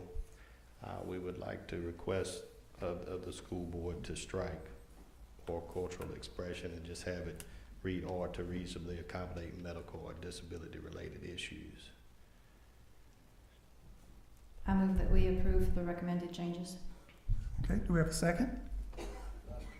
Okay, we have a motion that's been properly seconded. Any discussion? Okay, there being no discussion, all those in favor, please say aye. Aye. Any opposed, please say no. Okay, motion carries 8-0. Anything else, Mr. Lewis? No, sir, thank you. Okay, thank you, Mr. Lewis. Okay, next item under new business is the 2023-24 budget calendar. Dr. Buckley. Good evening, Good evening.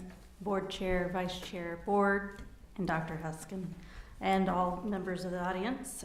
So it's typical you would have a budget calendar. We're a little delayed because of the transition and timing of my hire, but I am presenting to you a budget development timeline that we would ask for your approval.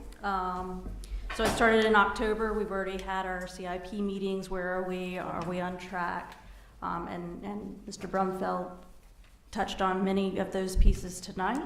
So we wanted to make sure that we have that in mind as we're moving forward with next year's budget. So just to let you know, this is for next year's budget, the 23-24 budget. So I'm not going to read the entire calendar to you. I believe it's been in your packet for you to review. So if you have any questions about it, I'm happy to answer. Any questions from the board? Okay, hearing no questions, it sounds like we need a motion to approve the budget calendar. Do we have a motion? I move a budget calendar for 2023-24 be accepted. Okay, Approved. Mr. Kemp has made a motion. Do we have a second? Second. Okay, that motion has been seconded. Any discussion? Okay, hearing none, we'll call for a vote. All those in favor of approving the budget calendar as presented, please say aye. Aye. All those opposed, please say no. Okay, budget calendar is passed. Thank you. Thank you. Okay, last item under new business would be the VSBA procurement procedures. That's also Dr. Buckley. Thank you. So we had conversation and questions came about the procedures for procurement, starting with $1 all the way up to over $100,000.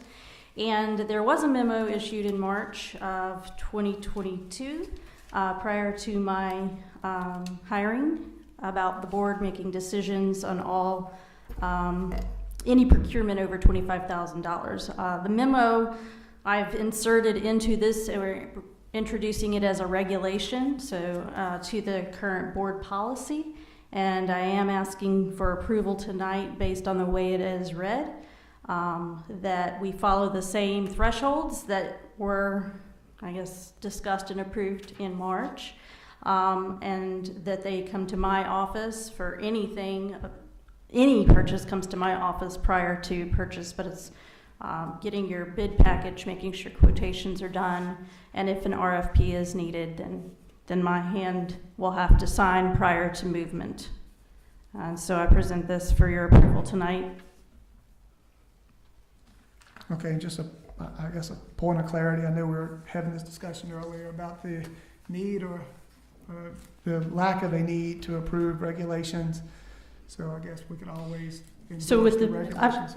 didn't mean to interrupt, sorry, but anytime it's a VSBA policy and the regulations going on to that policy, then a board approval is needed. So we do need to With approve. code of conduct, it's a little bit different. So Okay. there's two different Okay, bodies here. thank you for clarifying. Yes, thank you. So it sounds like we are in need of a motion to approve this. Is there a motion on the floor? Is anyone Do care? you want to show them the regulation, like where you keep going, like the other, is this something different, like, yeah, Okay. and that's Oh, attached so to it the is, code. yes, thank you, Dr. This is Huskin. further, they need a little more So the information. Code of Virginia, you can get to the reference link. We are following Code of Virginia, and actually we're doing over and above the Code of Virginia in our procurement processes. But we did put a hyperlink right here, which will also be in our policy if this is approved. So anyone who is reading it, all they have to do is click that. It takes you straight through. You can see the table of contents. If you roll down, you can see this is all for the physical management. So your procurement will be, sorry.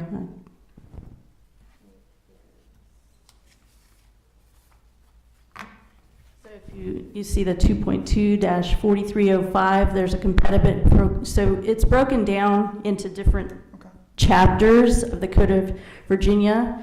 So it is, it's 35 pages, but we are following through. So that's where you get the Virginia State Code that we are following. And if I may just, again, to clarify, what I understood you to say is that our procedures are more restrictive or enhanced Yes, than sir. the code requires. Yes, and it protects the division. Okay. Mhm. Okay, so we would need a motion on the floor. I'd like to see us put an amendment in on section C. Okay. When you get down to where it Mr. says McDowell, we need to review. I don't mean to stop you, but I think we would do that during the discussion part. So if we can get a motion, if we don't have a motion to approve it, we won't even make it to that point. So I will definitely bring it up during the, okay. So do we have a motion to approve as requested? Okay, so we have a motion. Can we get a second? Second. Okay, I know we have some discussion. Mr. McDowell? Yeah, section C, I'd like to see this amended, where it says we'll need to review and get pre-approval from board. I'd like to see that inserted. because we had that in there before. Okay. So we have a member that's requesting to amend C. Is there any discussion on that, or I guess that would require the motion to be amended potentially if we want to include that recommendation. So does anyone wish to comment? Or Dr. Bucklew, do you have a comment? I have no comment, Okay. other than, I was thinking the director of finance would be that point. But I have no problem with the board reviewing that. Does that make it cumbersome Yes, sir. for you in the process? It will delay pretty much everything from $25,000 and up 1 to 2 months, because you have to bring it to the board for review prior to purchasing. Then you have to bring it back to board to approve it to be done. And then we're back again to approve payment, which is what we already do, the payment piece. Okay. So, with that threshold, the 25 to 100, just roughly stating, is that a large percentage of your purchases? I understand you don't want a significant delay if that's a large percentage of your right, purchases. usually when it's a project of that size, it's anything in our capital. It's anything that, utilities, services, all these things that are 25,000 and above. It's also, we've got grant purchases that we're trying to do. So you could be implementing delay on instruction as well, depending on getting a contract for PD coming in for the teachers. It will Okay. impede our progress. Okay. Ms. Fraley? I'm just asking a question. Sure. Relate to me. That might be better. Okay. Something as simple as paying electricity, would that be delayed by 2 months? Okay. The question from our chairperson would be a bill as simple as paying utilities. Would that be delayed Yes. by this? Your gas bill would be delayed by 2 months, which would put us in arrears, and we would have to pay finance charges and late fees on everything that is in that bracket. Okay. So yes. Okay. The second part of her question is, what about instructional items? Would that also be delayed? It will delay them if they haven't already started their process before school started. Okay. So a lot of the schools wait till about October to November to start getting their bigger purchases in because they know their student body. This will put it, okay, we're ordering it, but we're not going to get it till January, February, maybe even March, depending on when they put it in. Yes. Especially with the days of It's availability. on of top items. of that piece, yes. So that's just an extra layer of frustration is what it's going to cause for our schools. Okay. Any other? Shotwell? Can you clarify that, because this is saying for purchases, so a utilities bill is a bill, but it's not a purchase. So I think the intent of this, and over the last 6-8 months or so, the only items that I've seen be above 25,000 is a bus, the vehicles that were purchased this month, and then we purchased a whole bunch of laptops all at once. So it's only been, Okay. I think, like 4 things since March that qualified.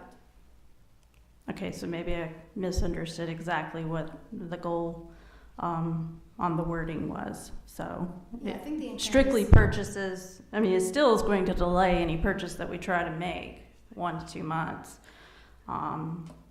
So it is a timing factor. Okay, now, and I understand the concern of Mr. McDowell is, do you have any suggested, amendment to the language or anything that we could?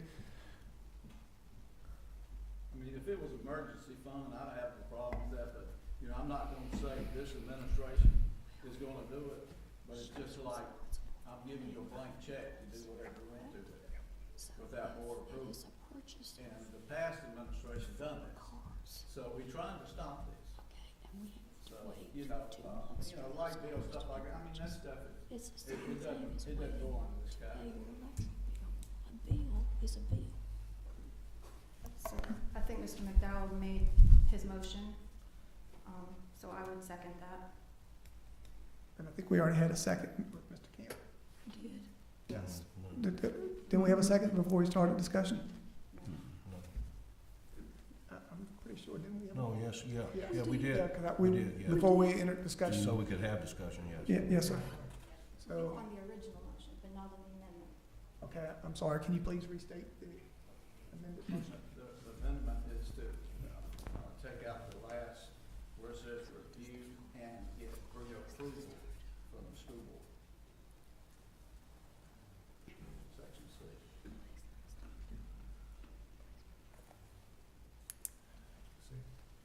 I'm just trying to, I have a question, White. okay, well, I guess we're still in. How many problems have we had on this? There were 4 items since March. 4 March that we had problems with? We've, It just happened. so when you say problems, could you clarify? Like Why delay? we need to put this motion, why we need to get the board to approve it, that's what I mean, man. Well, may I interrupt for 1 second, Mr. Potts? I think we now, unfortunately, we have 2 motions on the floor. We probably need to act on one of Oh. those before we, Sorry.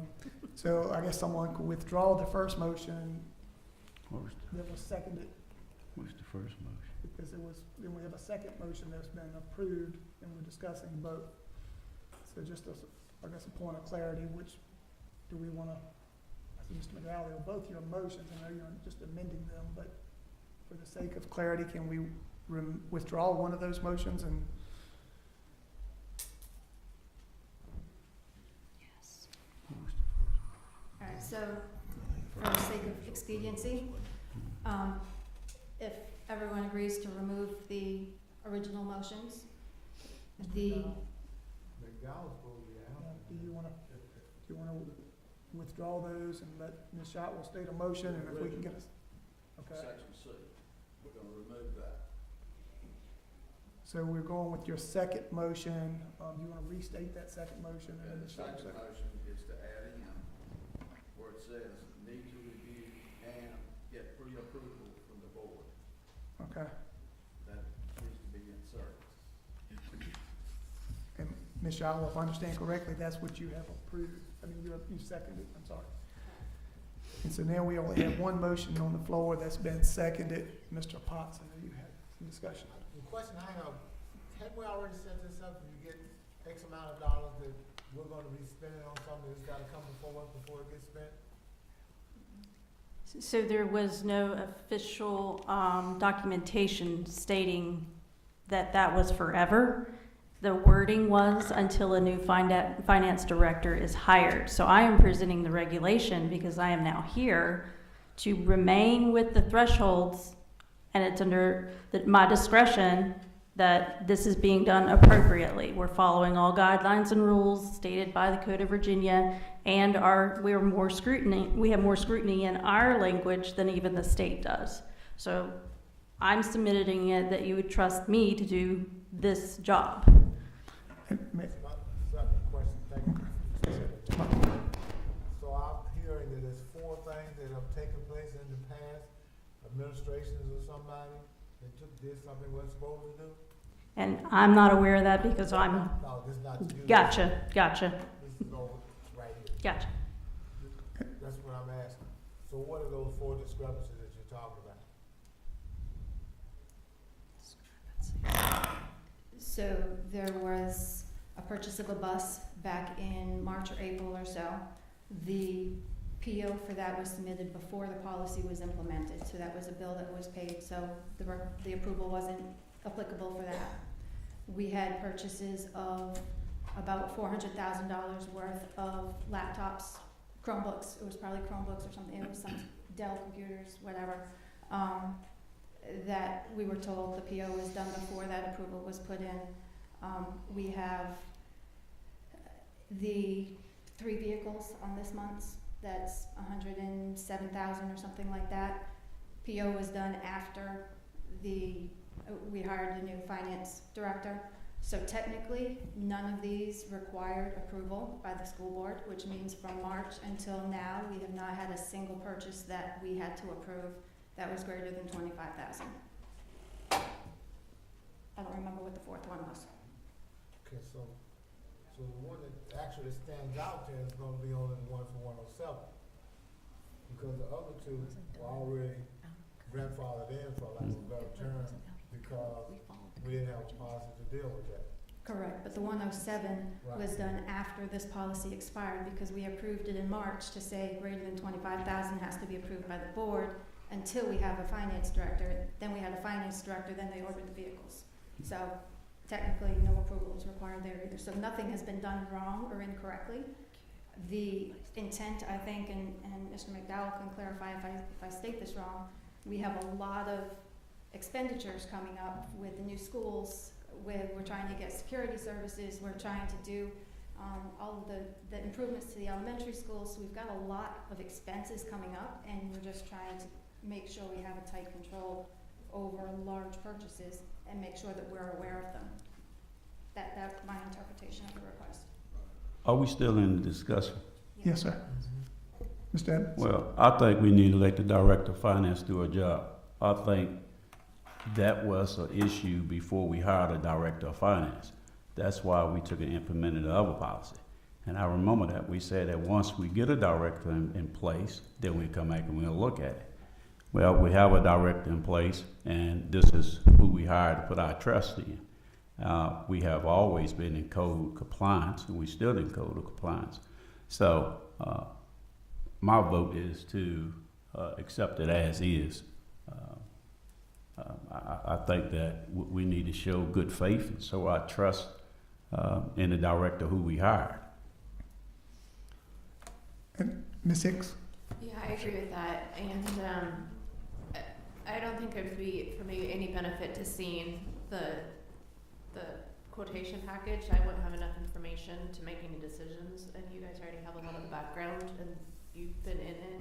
So I would agree and just, I would support the policy as it's written. Mr. Camp? I would just like to remind my associate Keith, you know, these guidelines were things that we set up years ago. You remember that? And this is the way it was until we got a new director of finance. So, and working, not to bring up any ancient history, but you know, that was left up to me to do using these guidelines as a finance director. Okay, so the way it's written is kind of the way it used to be. Some of the other leaving it up to the director of finance might be, I don't know, might be added to it. But on the surface, I think that this will work. I mean, this will work. We got a finance director now, so. But if you wanted to put limits on it, I mean, over $100,000 would be better than probably 25 to 100. You know, because it would restrict the flow. I mean, the actual flow. We've got to do something. I mean, you can't just give one check. That's all we're doing. You know, we're elected. I mean, you know, but we got to be good stewards of the county's money. Okay. And the board of supervisors look at us that way too. So you know, I'm willing to go to 100,000, but I won't go over that. So let's do this as a board. I think every board member has the opportunity to comment. Dr. Huskin, did you have anything that you wanted to add before we vote on the first motion? And then it's my understanding that we may be looking at circling to D next from what I hear some of the comments, but let's at least vote on the first motion, and then if we need to put in a second motion, we will. So I'm going to call for a vote on the motion that's on the floor by Mr. McDowell. All those in favor of amending the language in C? Okay, we'll call for a roll call vote in just a moment with that. All those in favor of amending the language in C to Mr. McDowell's recommended language, we'll do a roll call vote, please.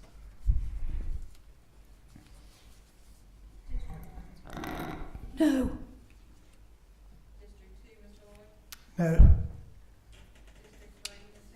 No.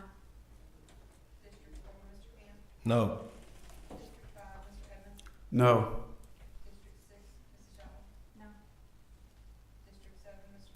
Yes.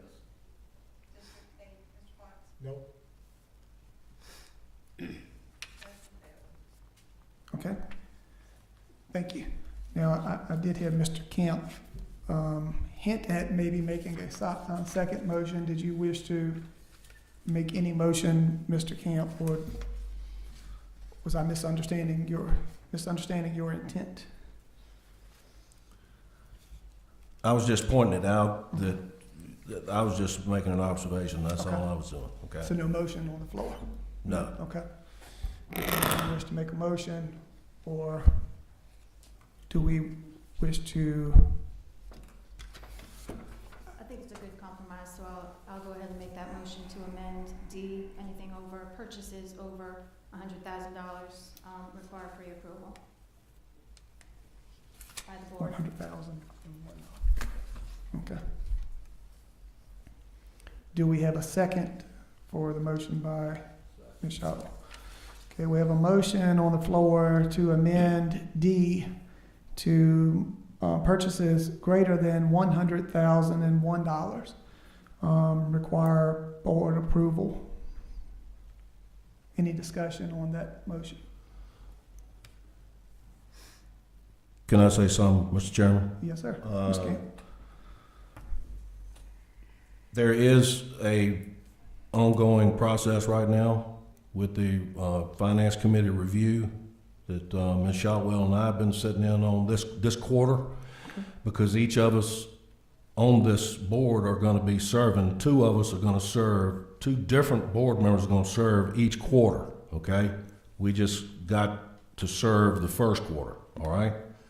So, you know, there is the approval of the finance director and a review committee. So, you know, that being the way it is right now, it would be at the approval of Dr. Bucklew, and then it would be up to Ms. Shotwell and I. You know, there would be ayes from this board on it as a review committee. That would be similar to a discipline committee. Right. Like an analogy Right. there.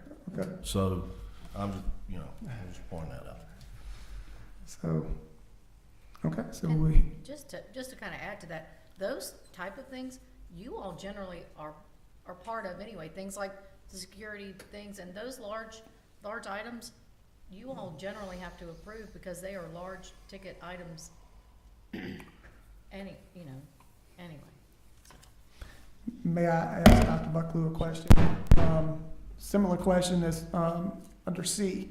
Does that make the process cumbersome, or is that a much smaller percentage of purchases? It is a smaller percentage. It still will extend, the process itself isn't very quick because we have to post out in the paper. We have to get the meeting together for pre whatever the bid is on. So it's not as a quick turnaround for that. So the end piece being reviewed, you're just getting the end piece unless you want to be involved in the whole piece. So as far as slowing that one down, it's not as drastic as the more regular purchases that we have in the other. I mean, because I do understand the concern of $100,000. Yeah. That's a large expense, and I understand Mr. McDowell's concerns there. I have a question, Mr. Chair. Yes, sir. Didn't you say it was 35 pages of that stuff that we had to listen to because it's part of the Virginia law, right? Yes, sir. All right, so what that said about them to make sure we don't have any mess coming up with all this? Because what it sounds like what we're doing is adding mess to it by saying, well, you gotta do this, then we're gonna delay it for 2 months because of that. Then we wonder why we gotta delay a bill thing from them, or some fee being charged to us, which some companies will do. Is that correct? That is correct. Okay. Yes. And I do think potentially that, and I'm playing devil's advocate again, that the review committee, you'd be asking double work if you're reviewing it on a review committee only to turn around and bring it to the board. I mean, I would assume that the review committee would be taking obviously an early look at that and flagging anything for the rest of the board if there's an immediate concern. Can I speak to that? Yes, sir, Mr. Camp. Ms. Shotwell and I met with Dr. Huskin and Dr. Buckley last week. That's part of the process in the review committee, is to meet with them a week before this meeting. Okay. So, you know, if it's anything that comes up, you know, Okay. then we'll discuss what we have to discuss then. Okay. So, but there's, you know, there's a process in place for that. Okay. May So, yes, Ms. Shaw. I'd just add to that, if the board is okay with that, I'm perfectly fine with that. I did bring that up in our meeting and said, hey, we have a review committee, we could approve it, and the consensus at that time was that the whole board should do it. So, I'm perfectly fine with the review committee doing it as well. I think it's easier, but the board has to agree that you're okay with that as well. And I guess my response here would be, that's your motion, Ms. Shaw. Do you want to withdraw that motion, or do you want to keep it on the floor, on the table?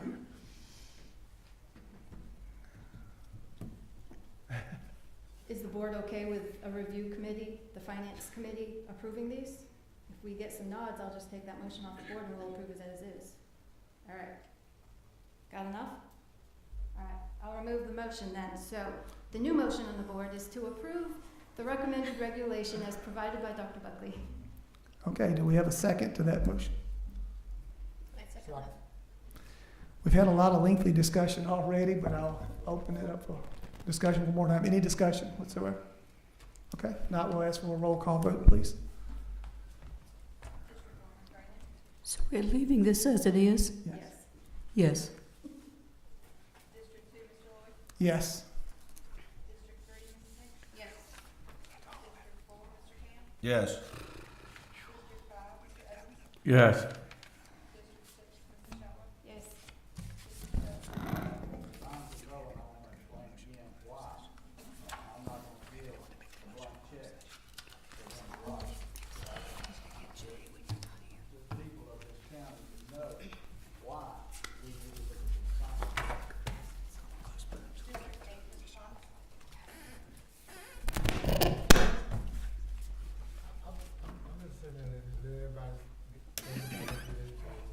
I vote no on that. The reason I did that, why do we sit up here and try to put something on this lady that we don't put on the rest of us? Because 3 of us go in here, all the rest of the things we got to do. And if that doesn't come out right, what do we end up doing? Send it back to the board. That's what they just said they were gonna do. If they don't like what they said, they gonna send it back to the board. They're right. That is Okay, correct. I'm gone. I'm good to me. Okay. Thank you. All right, so, thank you. So that concludes new business. Next item on the agenda is the closed meeting. Do we have a motion to go in closed session? Pursuant to section 2.2-3711. Oh, I'm sorry, we added something here, I'm sorry. That was not on our written agenda. Thank you. I'm sorry, Ms. Shotwell. So now we have the VSBA policy update, as best I can tell there. Mr. Davis. Yes, sir. Chairperson Fraley, Vice Chair Lloyd, school board members, and Dr. Huskin, good evening. Included in your packet are VSBA policy updates.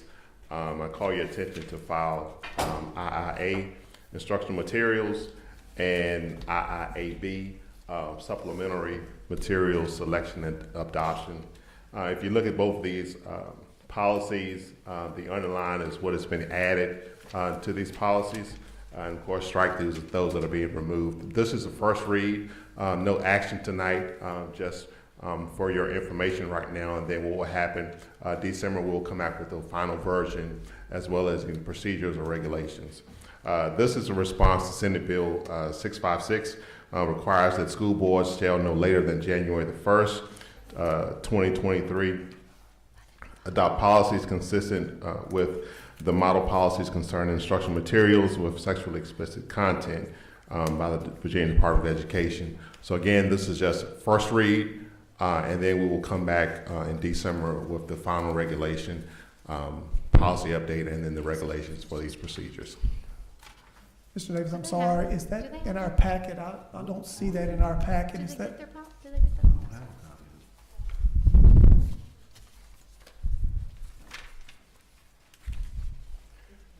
If it's not in your packet, I will make sure that it's emailed to you Okay. first thing tomorrow morning. But no action tonight, it's just for information purposes, and then we'll circle back at our December meeting with the specific details and regulations to go with this. So you're flagging it for us now? Yes, sir. Okay.